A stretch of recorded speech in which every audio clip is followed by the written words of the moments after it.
የተከፈተብኝ ዘመቻ እኔን የማይመለከተኝ አንዳንድ ሰዎች ቃሉን አጣመው በመተርጎም ጦርነት በመቀስቀስ ህዝቡን በማነሳሳት ሰዎች ለሚዲያ ፍጆታ አንዳንዶቹ ደግሞ ከሆነ ነገር ጋር የተያያዘ በሚመስል መልኩ ምእመናንን ከልብ ይቅርታ ጠይቃለሁ። ቤተክርስቲያንም ደግሞ በዚህ ጉዳይ ስሟ በመነሳቷ ታላቋ ቤተክርስቲያን ይቅርታ ልጠይቃት እወዳለሁ። መፈረጃቸው በጣም አዝኛለሁ። ይሄ በየአውደ ምሕረቱ ያለው ከስድብ እንደዚህ ያለ ነገር ጥሩ አይደለም። በስመ አብ ወወልድ ወመንፈስ ቅዱስ አሐዱ አምላክ። በሀገር ውስጥና በውጭ ሀገር ያላችሁ የእግዚአብሔር ቤተሰቦች እንደምሰነበታችሁ ካለ ጌታችን ለአምላካችን ለመድኃኒታችን ለኢየሱስ ክርስቶስ የትንሣኤ በዓል አደረሳችሁ። እግዚእነ ኢየሱስ ክርስቶስ ዘኮነ ሰብአ ወመጠወ ርእሶ ለኩሉ ጌታችን ሰው የሆነው ጌታችን አምላካችን መድኃኒታችን ኢየሱስ ክርስቶስ ነፍሱን ለሰው ሁሉ አሳልፎ ሰጠ። አንደኛ ጢሞቴዎስ ምዕራፍ 2 ቁጥር 6።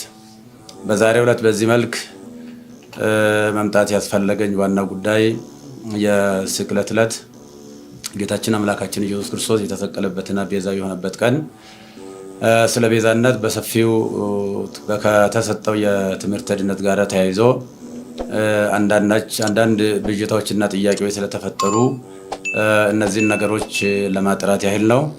እንደሚታወቀው እንግዲህ ዕለተ ስቅለት ማለት ዕለተ ሪት ማለት ነው።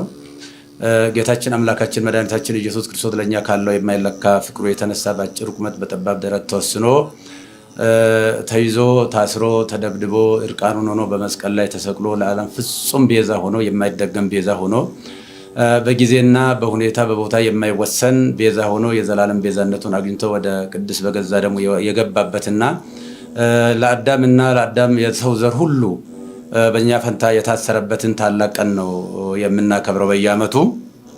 እነዚህ ሲተነተን ቤዛነት በአራት እንደሚከፈል ይታወቃል። ከዛም በላይ ሊሄድ ይችላል። በእርግጠኛ በአራት ብናይ በጣም ጥሩ ነው። የገንዘብ ቤዛ አለ፣ የቁስ ቤዛ ማለት ነው። የእንስሳ ቤዛ አለ፣ የሰው ቤዛ አለ።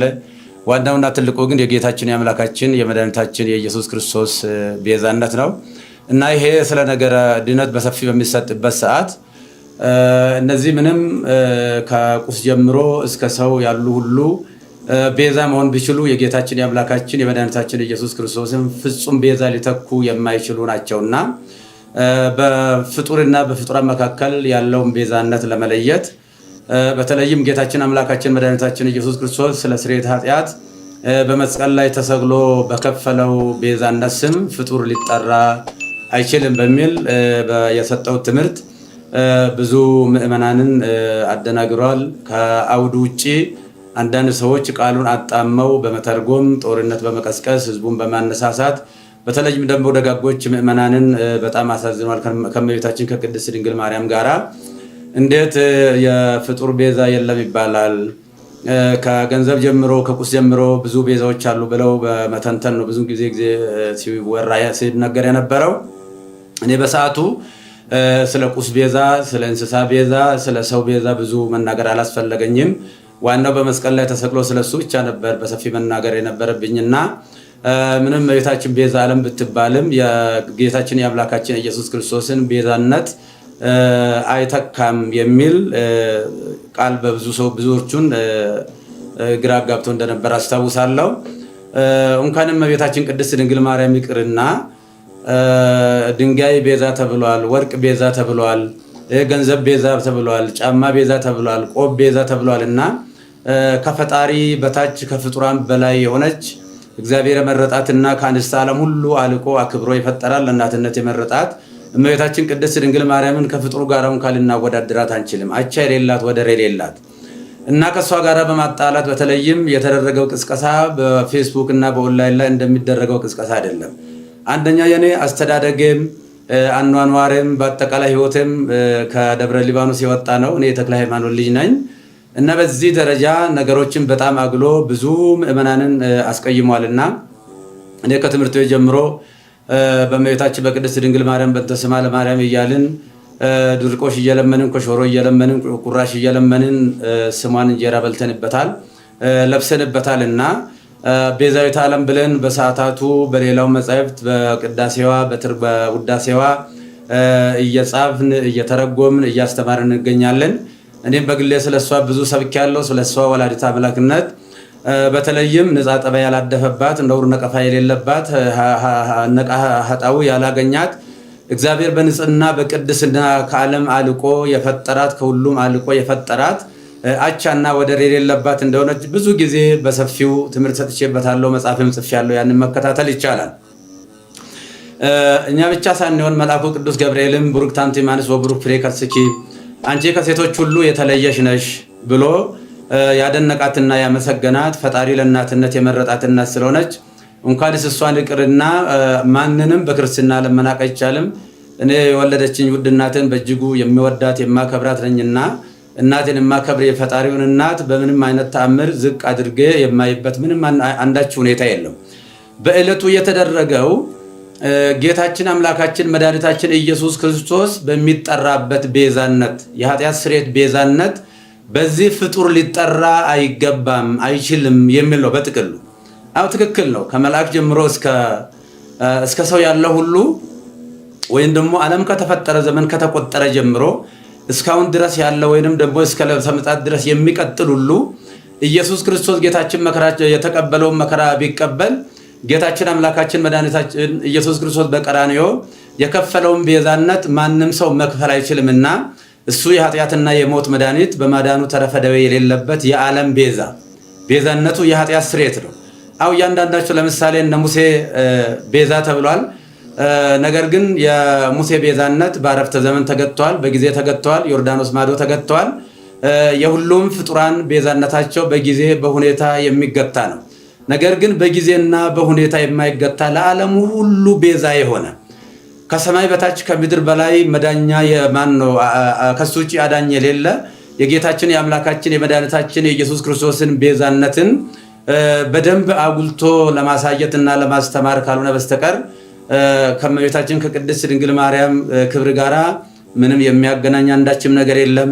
እሷም ከፈጣሪ ልጅ ከተቀበለው መከራ ጋራ ሊወዳደር አትችልም እና ብዙ ምዕመናን በዚህ ጉዳይ በእጅጉ አዝነዋልና የኢየሱስ ክርስቶስ ቤዛነትና አዳኝነት ለድርድር ለክርክር የማይቀርብ ለምንም ለውይይት የማይቀርብ ዛሬም ትላንትናም ነገም ያው የሆነ እሱ ለዘላለሙ ሲያድን ይኖራል። እንግዲህ ይህ ሲባል ሰዎች ለሚዲያ ፍጆታ አንዳንዶቹ ደግሞ ከሆነ ነገር ጋር የተያያዘ በሚመስል መልኩ የተከፈተብኝ ዘመቻ እኔን የማይመለከተኝ መሆኑን ህዝቡ በደንብ እንዲያውቅ ለማለት እፈልጋለሁ። እንደሚታወቀው ይህንን በሰፊው በሚዲያ በማራገብ ምዕመናንን በማሳሳት በማሳዘን በማልቀስ የተለያየ ትርጉም በመስጠት ሲያካሂዱ የነበሩ ወንድሞችና እህቶችን አባት ነኝና አባት እንደመሆኔ መጠን ሳልቀየማቸው ይቅርታ እያደረግኩ እግዚአብሔር ይቅር በላቸው ለማለት እወዳለሁ። በተረፈ ግን በፍጹም የዋህነትና በፍጹም ቅንነት ያዘኑ የተከዙ በዚህ ጉዳይ ላይ እንዴት ያሉ የዋሃንና ንጹሃን ቅዱሳን ምዕመናንን ከልብ ይቅርታ ጠይቃለሁ።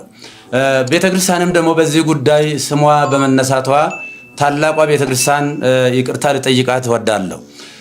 ለሁላ በደንብ ግልጽ መሆን የሚያስፈልገው የእመቤታችን ቅድስት ድንግል ማርያም ንጽህና ቅድስና እግዚአብሔር የሰጣትን ክብር ስንሰብክ ነው የኖርነው፣ ወደፊትም የምንሰብከው ነው። ለምሳሌ እመቤታችን ቅድስት ድንግል ማርያም እስራኤል ቀይ ባህርን ሲሻገሩ ውሃ ሳያረጥባቸው ጭቃ ሳይነካቸው በደረቅ መሬት እንዳሻገረ ሁሉ በብሉይ ኪዳን ጥንተ አብሶ ካለባቸው ወላጆቿ እሱ በመለኮታዊ ኪነ ጥበቡ ጠብቆ አስውቦ አሳምሮ የፈጠራት እጅግ ውድ እናት ነች። በአሳ አንበሪ ዮናስ 3 ቀን ውሎ ሲያድር አሳ አንበሪ ሳያደማው ሳይቆስለው እግዚአብሔር በኪነ ጥበቡ በመለኮቱ ጠብቆ ወደ የብስ እንዳመጣ ሁሉ ከርኩሰትና ከኃጢአት ጠብቆ በቀደመው የአዳም ጥንተ ስጋ ፈጥሮ የሰጠን እናታችን ነች። ወላዲተ አምላክ አምላክን የወለደች እግዚአብሔር ለእናትነት የመረጣት። ስለዚህ የእመቤታችን የቅድስት ድንግል ማርያም ቤዛነት የሚጀምረው እንደ ፈጣሪ ባይሆን ለምሳሌ ሙሴን ለፈርዖን አምላክ አድርጌ እሰጥሃለሁ አስነሳለሁ ለፈርዖን ቢለውም ሙሴ የባህሪ አምላክ ሆነ ማለት አይደለም። እንደዚሁም አማልክት ዘበጸጋ የሚባሉ አሉ። የጸጋ አማልክት ናቸው እንጂ የባህሪ አምላክ አይደሉም። እመቤታችን ቅድስት ድንግል ማርያም ቤዛዊተ ዓለም ብንላትም በእናትነቷ ሰማይና ምድር የማይወስነውን ልጅ ወልዳ በመስጠቷ ቤዛዊተ ዓለም እንላታለን እንጂ የጌታችን የአምላካችን የመድኃኒታችን የኢየሱስ ክርስቶስን የቀራንዮ የመስቀል ላይ ቤዛነትን ትተካለች ብለን አይደለም። ስለዚህ እሷ በንጽህና በቅድስና የታተመች እናት ስለሆነች ከታናሽነታችን ጀምሮ ውዳሴዋን በመድገም ቅዳሴዋን በመማር ያደግንባት እቺ ታላቅ ቤተክርስቲያን በአሁኑ ሰዓት ፈተና ሊደርስባት አይገባም ብዬ እላለሁ። በተለይም ይህንን አጀንዳ በስፋት የሚያራግቡ ወንድሞች ጥፋቱ እንኳ ቢኖር ቀረብ ብሎ መጠየቅና መመካከር፣ ችግርም ካለ መፈታት ነው የሚያስፈልገው እንጂ በሚዲያ በእንደዚህ አይነት ጦርነት መቀስቀሱ በእውነቱ ትዝብት ላይ የሚጥለን ይሆናልና ለወደፊትም እመቤታችን ቤዛ ስንል እንግዲህ ቤዛዊተ ኩሉ ዓለም ብሎ ታላቁ አባ ጊዮርጊስ ዘጋስጫ በሰፊው ዘምሮላታል። ያሬድን በሰፊው ዘምሮላታል። በዚህ ጊዜ እሷ እንግዲህ ከተጸነሰችበት ጊዜ ጀምሮ ጌታ ጸንሳ ሳለ አይሁድ በተሳሳተ መንገድ ባልገባቸው መንገድ ብሉይ ኪዳን በነበረው የጭካኔ መንፈስ እሷን በድንጋይ ቀጥቅጦ ለመግደል ጥረት በሚያደርጉበት ሰዓት ውድ ዋጋ ከፍላ ለመሞትም እንኳ ፈቃደኛ ሆና ነገር ግን ዮሴፍ ጻድቅ ሆኖ የጸነሰችውም ደግሞ ሰውኛ ሳይሆን እንበለ ሩካቤ ሳይሆን በእግዚአብሔር መንፈስ ቅዱስ በማይመረመር የመንፈስ ቅዱስ ግብር መሆኑ ስለታወቀና ዮሴፍ ሊገልጣል ስላልወደደ በእንደዚህ አይነት ሁኔታ ከዛ ከሞት እንዳመለጠች እናውቃለን። ልጇን በምትወልድበትም ሰዓት በቤተልሔም ሰዎች በናቁትና ባቃለሉት ለአፍታም በማይቆዩበት በከብቶች ግርግም የገዛ ልጇን ወልዳ ስትሰጠን ለእመቤታችን ያለን ፍቅርና አክብሮት ወደር የለውም። ነፍሳችን ትመሰክራለች። ይህ ብቻ ሳይሆን እመቤታችን ለልጇም ቤዛ ነች። ለልጇ ለሕፃኑ ለኢየሱስ ክርስቶስ ገና የ2 ዓመት ሕፃን በነበረ ጊዜ ሄሮድስ ልጆችን በሚያስገድልበት ጊዜ ልጇንም እንዳይገልባት የሞት ሰለባ እንዳያደርግባት ከእስራኤል ጀምሮ እሳት የሆነውን የሳራ በረሃን የቀን ሐሩር የሌሊትን ቁር ችላ ታግሳ ረዥም ወራት ተጉዛ ወደማታውቀው ወደ ግብፅ ተሰዳ ብዙ ዋጋ ከፍላ መከራ አይታ ልጇንም ከሞት ያዳነች እንደገና ደግሞ እስከ ቀራንዮ ከልጇ ያልተለየች እመቤታችን እናታችን ቅድስት ድንግል ማርያም ነችና እሷን እንኳንስ አይደለም ለማቃለል ለማመስገንም ብቃትም አቅምም ሞራልም ያለው ሰው የለም። እና ይህንን ጉዳይ ቅድም እንደተናገርኩት ሰዎች ለሚዲያ ሽፋን ችሎታን ለሚዲያ ፍጆታ ለማዋል መጽሐፉን ከአውዱ ውጪ በመተርጎም እየተሰጠ ያለው እየተሰበከ ያለው በእለቱ የኢየሱስ ክርስቶስ ቤዛነትና አዳኝነት ነው። ስለዚህ ለምንድን ነው ጥላ ቤዛ ይባላል፣ ሌላ ቤዛ ይባላል የሚልም ሊቃውንቱ ከሰሞኑ ጀምሮ ግሱን እየተነተኑ ሲነግሩን ከርመዋልና ለተነተኑ ትንታኔ እያመሰገንኩ በሰዓቱ ስለ ጫማ ቤዛነት፣ ስለ ባርኔጣ ቤዛነትና ስለ ልብስ ቤዛነት፣ ስለ ገንዘብ ቤዛነት፣ ስለ ቁስ ቤዛነት፣ ስለ ብሉይ ኪዳን እንስሳ ቤዛነትም ብዙ መተንተን አላስፈለገኝም። ምክንያቱም ታላቁና ሕያው ቅዱስ አምላካችን ኢየሱስ ክርስቶስ በመስቀል ላይ ተሰቅሎ ስለሆነ የግድ እሱ መሰበክ ስላለበት እሱ መነገር ስላለበት ከዚህ የተነሳ ነው እንጂ እኔ እመቤታችንን ለማቃለል ለመናቅም አይደለም። እኔ በዚህ ደረጃ እኔ መፈረጃቸው በጣም አዝኛለሁ። ምዕመናንም ደግሞ በዚህ ደረጃ እውነት መስሏቸው በተሳሳተ መንገድ ይህንን ማሰባቸው እንደ ትክክል አድርገው መውሰዳቸው ትክክል አይደለምና ስለዚህ እመቤታችን ቅድስት ድንግል ማርያም ነች የጌታችን የአምላካችን የኢየሱስ ክርስቶስን የማዳን ትምህርቱን ነገረ ድነቱን የዘላለም ቤዛነቱን አዳኝነቱን በማዳኑ ተረፈደ የሌለበት መሆኑ መርገመ ስጋ መርገመ ነፍስን ያስወገደ የሞትን ክንዱ ብርት ሰብሮ ወደ ቀደመ ሀገራችን ወደ ቀደመ ቤታችን መመለሱን ወደፊትም በሰፊው የምናስተምረው ይሆናል። የቤተክርስቲያናችንም ትምህርት ነው። እመቤታችን በነገረ ድነት ውስጥ ስጋዌ ስናስብ መነሻዋ እሷ ነች። እሷ ዋና መነሻ ነችና በነገረ ስጋዌ ውስጥ በነገረ ድነት ውስጥ አምላክ የሰጣትን ቦታ ከስጋዋ ስጋ ከነፍሷ ነፍስ ነስቶ ነው የተሰቀለው። ስለዚህ እንደ ቤተክርስቲያን እንደ ግሌ እኔ ለእመቤታችን ያለኝ ፍቅር እጅግ የተለየ ነው። እኔ ስሟን ጠርቼ በእንተ ስማ ለማርያም ብዬ ለምኜ ተምሬበታለሁ ስሟን። አሁንም የምንጸልየው ሌላ ጸሎት የለም። የሁለቱ ውዳሴ ማርያም እሱን ነው እኮ የምንነገው። አንቀጸ ብርሃን ነው የምንጸልየው። ውዳሴ ማርያም ሲባል ግን ተራ ድርሰት ሊመስላቸው ይችላል አንዳንድ ሰዎች። በውዳሴ ማርያም ብሉይና አዲስ ኪዳን የታጨቀበት ምርጥ መጽሐፍ ነው። ይልቁንም ብሉይ ኪዳን፣ አዲስ ኪዳን፣ መጽሐፈ ሊቃውንት እነዚህ ተጨምቀው ነገረ ድነት የጌታችን የአምላካችን ኢየሱስ ክርስቶስ የማዳን ስራው ቤዛነቱ፣ አዳጅነቱ በሰፊው የታጨቀበት የሚተነተንበት የምንጸልየውም እሱ ነው እና ቅድም እንደተናገርኩት የውሃ ምእመናን ልጆቼ አንድ ሁኑ። እኛ በዚህ ሰዓት አንድ ነው መሆን ያለብን። በጠላትነት በዚህ መነሳሳት የለብንም። ጥፋትም ካለ ቤተክርስቲያን መዋቅር አላት። ይሄ በየአውደ ምሕረቱ ያለው ከስድብ እንደዚህ ያለ ነገር ጥሩ አይደለምና ይህንኑ አደራ ለማለት ነው። እግዚአብሔር ሀገራችንን ይባርክልን፣ ይቀድስልን። እግዚአብሔር ይባርካችሁ፣ ይቀድሳችሁ። ታገደ።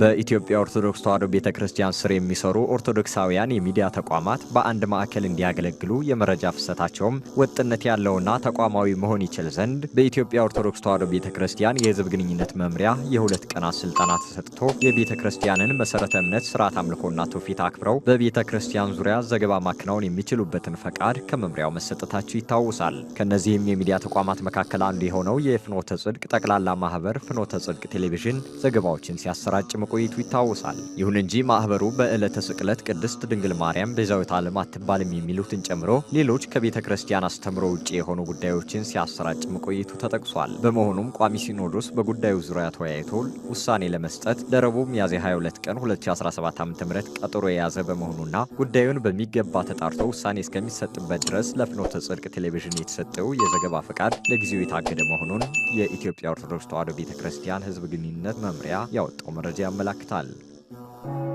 ፍኖተ ጽድቅ ጠቅላላ ማህበር አስቸኳይ ማብራሪያ እንዲሰጥ ጥብቅ መመሪያ ተላለፈ። የኢትዮጵያ ኦርቶዶክስ ተዋሕዶ ቤተክርስቲያን የማህበራት ምዝገባ ክትትልና ቁጥጥር መምሪያ ለፍኖተ ጽድቅ ጠቅላላ ማህበር በጻፈው ደብዳቤ ማህበሩ ከተቋቋመበት ዓላማ ውጪ ርቱ የሆነችውን ኦርቶዶክስ ተዋሕዶ ሃይማኖትን ከስነ ምግባር ጋር ይዞ የሚኖረውን ህዝበ ክርስቲያን ያሳዘነ ተግባር መፈጸሙን ገልጿል። እናት ቅድስት ቤተክርስቲያናችንን ለጠላት መሳለቂያ እንድትሆን አድርጓል ያለው መምሪያው ከቤተክርስቲያናችን አስተምሮ ጋር የሚቃረን እመቤታችን ቤዛዊተ ዓለም አትባልም የሚል ጤናማ ያልሆነ ትምህርት ሚያዝያ 10 ቀን 2017 ዓ.ም በማህበሩ ሚዲያ ማስተላለፉንም እንደተመለከተ ገልጿል። በመሆኑም የማህበራት ምዝገባ ክትትልና ቁጥጥር መምሪያው በማህበራት መንፈሳዊ እንቅስቃሴ ዙሪያ ጥያቄ የሚያስነሱ ጉዳዮች ሲፈጠሩ ተገቢውን ክትትልና አስፈላጊውን እርምት የመስጠት ኃላፊነት ያለበት መሆኑን በማንሳት በደብዳቤው ለተጠቀሱ 5 ነጥቦች በማህበሩ በኩል አስቸኳይ ምላሽ እንዲሰጥባቸውም በጥብቅ አሳስቧል። መምሪያው በጻፈው ደብዳቤ ላይም በዕለተ ስቅለት የተላለፈው ትምህርት ቪዲዮ በአስቸኳይ ከማህበሩ ዩቲዩብ ላይ እንዲወርድ እንዲሁም በዕለቱ የተላለፈውን ትምህርት ሙሉ ቪዲዮ ቅጂ ለመምሪያው እንዲያቀርብ ጥብቅ መመሪያ ሰጥቷል። መረጃው የኢትዮጵያ ኦርቶዶክስ ተዋሕዶ ቤተክርስቲያን የሕዝብ ግንኙነት መምሪያ ነው።